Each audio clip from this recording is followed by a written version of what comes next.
For the last year, we have dealt with an oppressive pandemic that has forever altered our way of life. Typical work settings have evolved from offices to living rooms. Typical 5-day school settings have become Zoom calls. Typical travel to other countries for vacations or jobs has become non-existent. And nearly 2 million people who have brothers, sisters, parents, children, who experience love and hate, anger and excitement, fear and confidence, discomfort and pleasure, hunger and thirst, dreams and goals, all of them have died from a deadly virus that continues to militate against us. In our obscurity and our struggle, we have pursued a vaccine that we believe will save us from the oppression, the death, destruction, economic turmoil, and mental health collapse resulting from this virus could cede with one shot. Unfortunately, when it comes to creating vaccines, evolution does not help us. With rapidly reproducing viruses, mutations can be common, some of which are pointless, others of which are detrimental to the virus itself, and others of which make the virus more infectious or more deadly. As unfortunate as it is, a similar thing has happened to the virus we are currently living through, COVID-19.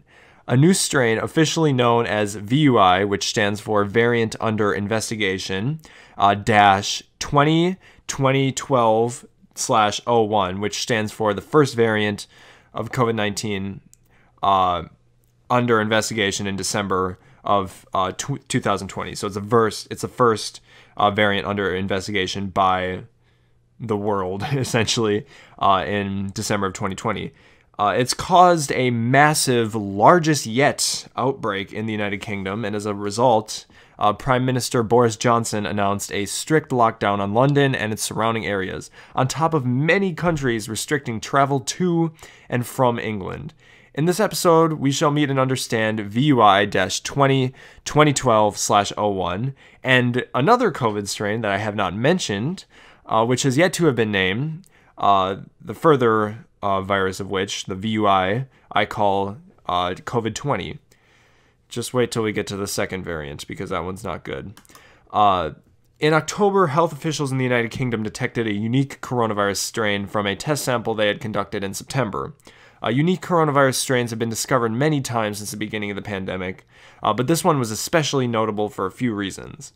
First, while most SARS-CoV-2 variants have few mutations, B.1.1.7, or the new strain of COVID-19, has 23 mutations. And while COVID-19 mutates extremely quickly, health officials had yet to see such a significant number of mutations, many of which seriously affected the activity of the virus. Second, the virus was responsible for a third wave in the pandemic in the United Kingdom. Boris Johnson initiated an executive order synonymous with a stay-at-home order for my Americans in late October with the intent to end it on December 2nd. This did not happen. Generally, coronavirus waves last for around a month when mitigation measures are taken seriously, which they were in the United Kingdom. So that wave the UK experienced in October and November should have been somewhat mitigated by December 2nd, at least enough to exhaust some of the orders of the stay-at-home order.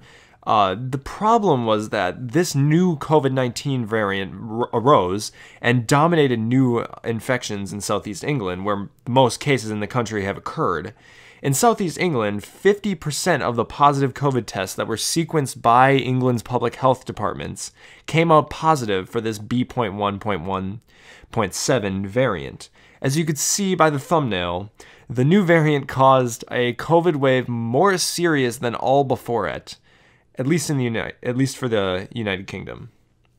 There's moderate evidence for this new variant of COVID being significantly more transmissible than the original COVID variant, which is already significantly more transmissible and deadlier than the flu.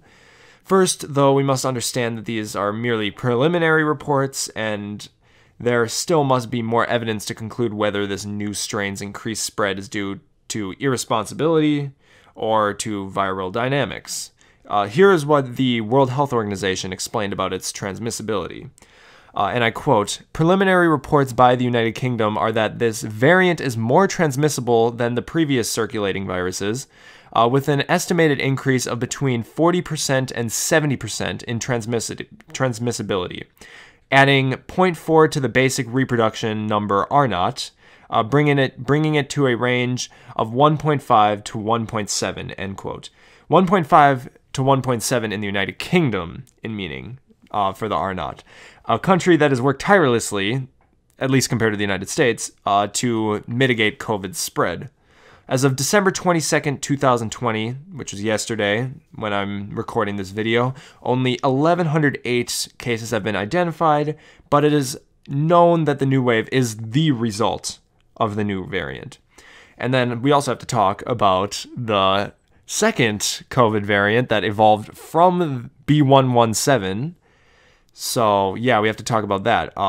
On December 23rd, 2020, the United Kingdom discovered yet another COVID strain, this one containing more mutations and likely more transmissibility, in a test conducted on a COVID victim who traveled from South Africa. So the cases as of yet have been mainly occurring in the United Kingdom and also someone in South Africa, but it's probably around the world by now, but those are the only places at which it has been identified. And this is essentially a mutation, like a mutated variant that has gone further than the last one, essentially. That's pretty much what it is. Very little information is known as of yet on this new virus and this new variant, outside of the fact that this indicates that more variants will arise and potentially more vaccines may need to be developed in order to eliminate this virus. So that is very concerning. I mean, look at... I made videos on coronavirus, on COVID-19, when it was previously called 2019 nCoV back in January, and this, I feel that similar vibe. It's like the preamble to world catastrophe. It's an interesting feeling. It's not even fear, it's an ominous, mysterious feeling. You can feel something is about to happen, but you don't know what is about to happen. Now, I don't think this is going to change anything that's going to happen with the vaccines. I don't think this is going to make any specific difference, any significant difference yet. There's no indication that it has and that it will. It's confirmed that the new variant, the first new variant, B117, will not affect the vaccine, will not affect its ability to allow cells to create antibodies, essentially. So right now, there's no reason to worry about that, but it is worrisome towards a recovery, especially in the United States, which is a particularly vulnerable country to COVID because, first of all, our hospital system is already being essentially collapsed because of this virus. We've been reporting 200,000 cases a day and 3,000 deaths a day lately. And not only that, we also have a lot of population centers. We also have a lot of major population centers like New York City, Chicago, Los Angeles, Houston, Dallas, San Francisco. Many of them have not been able to hold out this and mitigate this virus in the way European countries have. So we are particularly vulnerable. The United States is specifically. And that's problematic because we've already been walloped by this virus. So as of now, I guess we need to keep people from the United Kingdom outside of the United States. We need to keep people from South Africa outside of the United States, and we need to develop some mitigation strategies, some mitigation efforts. Now, I'm not saying we have to go full out, well, just listen to the public health experts. I'm not going to get controversial in this video, but I mean, what the public health officials say, they're right. They've proven that they're right because we've been reporting 3,000 deaths lately, and ICU beds in Tennessee, California, and many other states have been absolutely walloped. Even in my home state of Wisconsin, the entire, like, our ICU system was just absolutely walloped because of this coronavirus. So, if I can say anything, please take this seriously. Please take at least the new variant seriously, because this one, there is moderate evidence suggesting that it is significantly more transmissible, and there's no indication that it is less deadly. And that is not a good sign. Because normally when a virus becomes more infectious, it becomes less deadly. But that doesn't seem to have happened so far. So let's just all take this in stride and be very careful over these next few months, over these next few months. Because this is like the make or break time for this virus.